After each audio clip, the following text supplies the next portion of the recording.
So today we're going to be talking about something that you've heard a lot about, finding an edge, high probability setups, okay? Both of those are very important. Like when it comes to identifying trade setups, you have to find something where there's an edge. And then you also find an edge by looking for high probability setups. A little bit of a circle there, but that's the point. What happens is a lot of people are trying to trade all of these different patterns, all of these different styles, and they're never able to like figure out what actually works for them consistently. So I'm going to talk about several patterns today that I think are the absolute best patterns getting you from no edge to an edge. Now, understand, all of these patterns I talk about have been working for, since I started trading 18 years ago. We had an absolute beautiful VWAP hold on Friday. I'll talk about that one. But a lot of people think, 5 patterns, is that all I will ever trade? No, but what's so key as a new trader, which I'm sure is what you are, that's why you're on this video watching YouTube, is you have to get to the point where you start making some money. And listen, that could be $10 on a trade, it could be $100 on a trade, maybe you got a bigger account, it's $1,000, but you got to get to the point where you can build some confidence. And I think that's one of the biggest things that so many traders lack and eventually just give up because they're just beating their heads against the wall, getting frustrated, obviously losing money, and because of the fact that they don't focus, it's always just this scattered approach. This works, that didn't work, this kind of worked, that didn't work. So by focusing on as few patterns as possible, what we can do is get you to the point where you're in the green and you're slowly growing your account. Then after you have the confidence and you've locked in those patterns, now you can branch out. Like I call it strategy hopping, okay? I did this back in the beginning, okay? You would try a particular setup twice, maybe it didn't work either time, and then you'd see this shiny object over here. Oh, now I'm gonna options. Okay, well, trading penny stocks didn't work for me. I'm gonna try options. Going long didn't work for me. Now I'm gonna try going short. Trading, true penny stocks didn't work. Now I'm gonna trade big caps. And that is a trap that I think so many people fall into. Now, social media drives this, chat rooms drive this because you might be trading a particular niche, and then you see some other guy trading options on Nvidia and he makes $2,000 and you're like, well, I want to make that $2,000, but you don't know anything about options. So what I want to talk about today is the most consistently repeatable setups that I've seen over the last 18 years that, again, they worked back in 06 when I got started, and here we are in 2024 and they're still working. So focus on these core patterns. They work, okay? They consistently work, maybe not every day, but most days they're out there. And always, always, always focus on building your confidence, gradually building your account, building your knowledge base so that now 3-4 months later, maybe 6 months later, maybe a year later, after you've focused on these patterns and you've grown your account nicely, then branch out. Please avoid strategy hopping. It drives me nuts. And I get it. Like you lose 2-3 times on one trade, you think there's something better. I'm telling you, these patterns are the best, okay? These will give you an edge, and these are the highest probability setups that you will see day in and day out. Let's begin. Number 1 is what I call the dip and rip. A lot of people call it the launch pad as well. Same pattern. If you hear dip and rip from me, maybe hear launch pad from Tim Sykes or Matt Monaco, it's literally the same pattern, okay? Understand that. A lot of traders have different names for things. I call it the dip and rip because I think it's very visual, okay? So what are we looking for on a core dip and rip? And we had one on Friday that was bread and butter, okay? And this is a stock that right off the bat has news that day, okay? Now, it could be dubious news. We're talking about low price stocks, speculative stocks. It doesn't need to be a $1 billion contract. But that's something that I see a lot of people messing up. They're trading day oneers, as we call them. So a big gapper with no news, okay? And understand, as I just said, I'm not saying the news is driving the event, but the news gives traders something to get excited about. Like there's a reason, there is a why, okay? Now, does it mean penny stocks with news are guaranteed to go up? Remember, what we're trying to do is find high probable setups.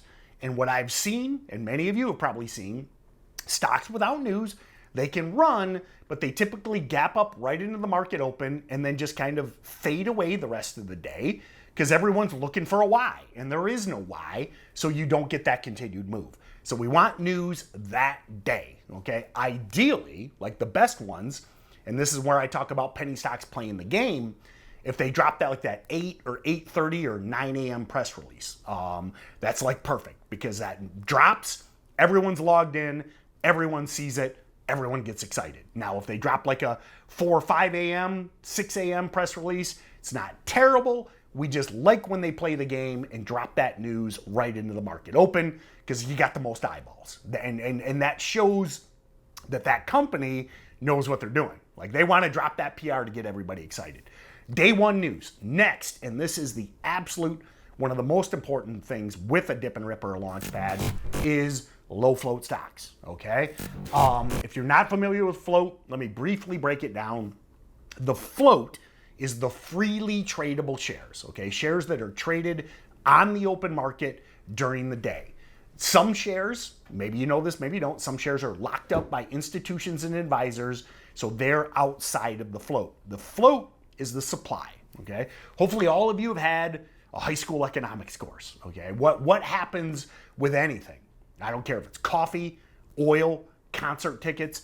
What happens with anything when there is low supply and high demand, okay? Hopefully all of you are saying price goes up.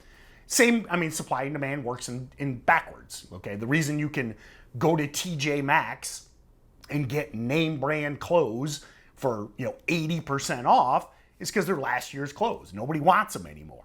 So now you get the same product for 80% off because there's a bunch of supply and there's no demand. Well, there's very limited demand. It's only the bargain shoppers that are going to TJ Maxx. We want the exact opposite. We want tons of demand and low supply. So when we speak of low float stocks, we're talking less than 10 million shares. That's kind of the cutoff. Now, a lot of people, want to get real, like locked in. Listen, it's got 11 million shares, 15 million shares. We're still in that window. Now, the next question is, what's best? I mean, listen, lower the float, the better. Okay, like we've had some of these stocks that go up 1,000% on a dip and rip, and they're like literally 1,000%. Holo was an example of that last fall. Went from like $3 in the morning to like 45 and after hours the same day. Less than a million float at that time. I think they've increased the float since. But micro float, and a stock that's trading 10, 20 million shares in pre-market with only 1 million shares available. Sounds like extreme supply and demand imbalance. So low float stocks is the next thing. On top of that, obviously we want a big gapper, okay? Whether I say it or Tim Sykes say it or Matt Monaco says it or Bryce Dewey says it, always look at the big pre-market gainers. The big pre-market gainers have eyeballs. And I know I mentioned this a minute ago, but remember, when we're talking about looking for stocks that can go up 100% in a minute, what pushes them up that fast? More buyers, more eyeballs, more people with FOMO, more people using market buys. So the bigger the gainer in pre, the more the market is going to be fixated on that stock, which gives us more buyers. Supply and demand, right? So now we just established two things. Low float, so low supply, big gapper in pre, and great volume in pre. And that's showing us we got a supply and demand imbalance. If this thing's, if it's a 5 million float stock and it's traded 20 million shares in pre-market, that's 4x float rotation. That tells us that the demand is outstripping the supply. So big gapper, news, low float, all these things we look for, that's in pre-market. Now, I would beg all new traders to focus on the 9:45 window. And that's where the dip and rip is absolute money. Okay, like it is money, and I'll explain. So I would beg you as a new trader to avoid pre-market. I know it's exciting, you want in, but the idea behind the dip and rip is all of those criteria I've talked about. And what happens with so many of these stocks, and maybe you've been trapped in them, is they pull at the market open, and they pull at the market open because everybody that's, in my opinion, should be more advanced traders. Okay, the advanced traders trading in pre-market, you guys should avoid that. They know the odds. They know that typically these stocks pull back at the market open. So they're all sellers right into 9:30. So the selling pulls back the stock. Now, the beauty of the dip and rip is that because of the fact that these stocks are low float, they're, people love to short them. Okay? These are speculative stocks, $1, $2, $3 stocks. And what that dip, first part of the dip and rip, is what I call short seller bait. Okay, so if you're currently a short seller, or hopefully you understand it, we've got a lot of videos breaking it down. That big pull baits in the shorts because they're like, oh, it's going to be a round trip. It's going to be a one and done, we call it. It's going to go all the way back where it came from. So they pile in, and here's the deal: they win a lot. It's not a bad strategy to short these big runners at the market open. But here's the deal: when that stock dips at the market open and then stops and starts grinding higher, what we have now done is initiated the first part of the dip and rip, and that is that dip, base, and then we look for the breakout at the high of the day. And what that does, there's a lot going on there, but the beauty is that brings in breakout buyers. Everybody's excited, right? And short seller panic. So now when that stock dips, reclaims the high of the day, I like to say, quote unquote, everybody's buying. Now remember, for a stock to trade, there's always got to be buyers and sellers. Okay, for a stock to print, to have an executed transaction, somebody's got to buy, somebody's got to sell. So it's an exaggeration to say everybody's buying, but the point is, when it breaks the high of the day, everybody's like, we got a dip and rip, baby. All the breakout buyers are in, all the bag holders are in, and the short sellers, and again, if you're familiar with short selling, you know this, they have to buy to exit their position. They sell first, buy later. And they know if they get trapped in a dip and rip, there's a good chance the stock could spike 200, 300, 400, 1,000% like holo.